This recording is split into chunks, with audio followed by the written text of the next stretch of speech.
1-Minute English. In this 1-minute lesson, we are going to have a look at the difference between older and elder. We can use older or elder before a noun for people to mean of greater age.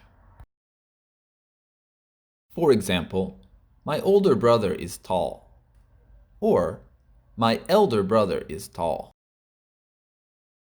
We use older than to compare two things. We cannot use elder than.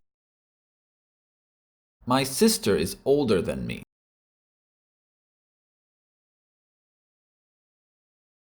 Elder can only be used for people, not things.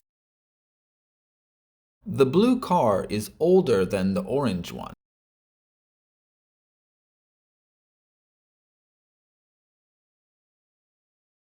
Give it a go. Try making a sentence using older or elder and leave it in the comments below.